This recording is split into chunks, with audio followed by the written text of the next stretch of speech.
On September 12th, 2025, Nintendo announced for Mario's 40th anniversary that they would be re-releasing both Mario Galaxy 1 and 2 on the Nintendo Switch for $70. Now, I'm not a Mario Galaxy speedrunner. I haven't played Galaxy 2 in years, but I think it would be really funny if I beat both of the games on the day that they released. But first I have to go and buy the game. Alright chat, it's currently 9:45. I'm at the Best Buy. They open at like 10, so that gives me about 14 hours to beat both games. Alright, I got the game and what the?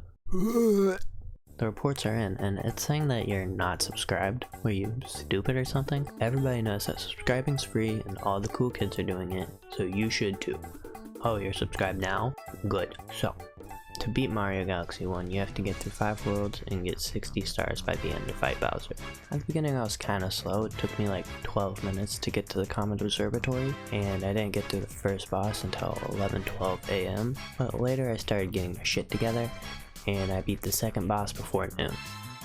And as I thought I was slowly getting faster, I realized I might have messed up the whole run. You see, before the game released, I watched the world record holder for both Mario Galaxy and Mario Galaxy 2, so I could see what stars I needed to get and in what order. However, at some point in my run, I guess I messed that up because when I got to the point where I get the star from Luigi in Good Egg Galaxy, Luigi was nowhere to be found.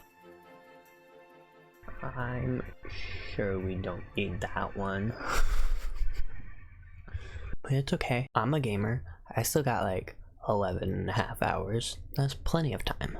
So throughout the entire run, Luigi decided that he didn't want to get any of the stars. So I had to improvise a little bit. Eventually, I beat Bowser Jr. and then I went on to the next world. I kept collecting stars, and except for the prankster comments that were sometimes just not in the places that I needed them to be in, the run was going pretty smoothly. At one point, I did realize I was a person with like regular human needs, like eating food. I was lucky and I had some leftover chipotle in my mini fridge, but I didn't have a fork and my microwave's downstairs, so because I'm a professional, I didn't want to sacrifice the run, so I ate it cold by scooping the food into my mouth with my tongue.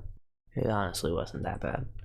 So eventually I started running out of the stars I had written down in my notes, because somebody decided to not be useful. So I had to find some levels that I didn't already get the stars from. Once I got 60 stars, I went to Bowser's Galaxy Reactor, killed him, saved the princess, and the universe or some shit.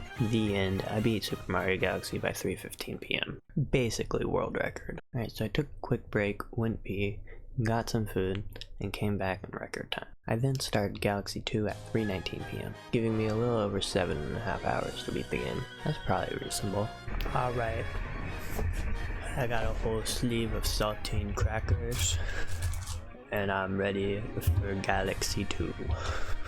This is the first time I've played Galaxy 2 in like over 5 years, so I'm sure it probably won't go horribly wrong. Galaxy 2 has a shorter intro level at the beginning, and so I got through the first star in less than 7.5 minutes. That's quite a bit faster than the first game, but as I started playing Galaxy 2, I realized something that was going to make this run a lot harder than Galaxy 1. I started getting eepy. This is the longest recording I've ever done, like ever. My body just ain't built for sitting for this long and playing Mario. You can definitely tell I was tired because I was trying to talk throughout the entire run, and I started yapping less and less, and the jokes I was telling just weren't hitting as hard. Yippee! The dragon died. The dragon... These nuts across your face got him. Never mind, I'm a comedy genius. Also, something unique to Galaxy 2 is his funny character.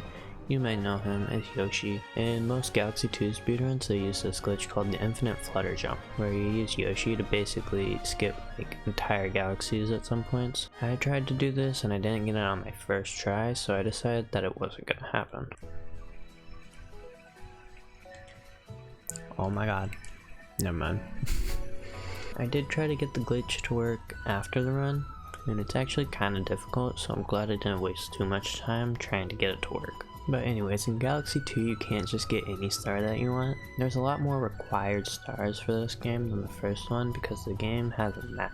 So for World 1, not only do you need to get 7 stars to get to the boss fight, but you also need to get at least 1 star from Fluffy Bluff Galaxy. So I do that, fight the dragon, and I beat World 1 at 4:04 PM. Alright, now World 2. In Hightail Falls Galaxy, at the end I was kind of just like, yeah, I can make that jump, and then I did. Yeah, I'm a gamer. It's whatever. It's not even that big of a deal, honestly. Now, your typical speedrun for Super Mario Galaxy 2, most people use the Pink Toad to give themselves a bunch of star bits from an older save so they don't have to worry about collecting star bits in the run. However, because I'm playing this on release date, I don't have an old save that I can just get the star bits from because, you know, I just bought the game. So if I want to follow the world record, I have to get 5,000 star bits. So hopefully that's not important. For the World 2 Luma, I had exactly 1 extra star bit. For the World 2 Luma, I had the exact amount of star bits that I needed. And I got those stars, and then I got these stars. There's a lot of stars in this game. And then I fought Bowser. Then I got the Grand Star and beat World 2 at 4:44 PM. This means if I beat the rest of the worlds at this pace, I should beat the game around 7:30ish, right? So I casually pull up to World 3, get some stars, kill this guy, and now I have to start going back and getting comet stars from older worlds. In Galaxy 1, comets will just randomly show up, but for Galaxy 2 you have to collect comet medals, and then later a comet will show up with a new star for you to get. And thank God, unlike Galaxy 1, they stay at the galaxy until you collect the star. So I get to the rest of World 3 with no problems whatsoever. I beat Bowser Jr. and I get the Grand Star, finishing World 3 at 5:40 PM.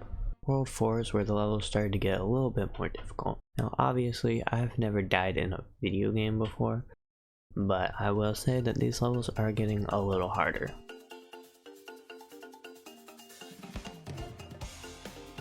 I beat Bowser.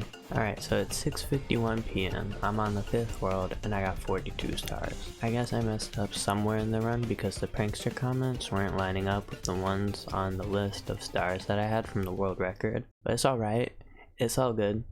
We can just come back to that one. This game has other stars. So you know how earlier I said I could probably beat this game by 7:30? Well, I beat World 5 at 7:56 PM. So that's not happening, but it's okay. We just have to beat the game by midnight. And that's right, I got this star, and then I got this star, and then this star, and then I had enough star bits to get the Luma. And then I got this star, and then I got the rest of the prankster comet stars, and then I had 70 stars, which was enough to fight Bowser. So I go to the Bowser fight. I almost die here, but I don't, because I'm too cool.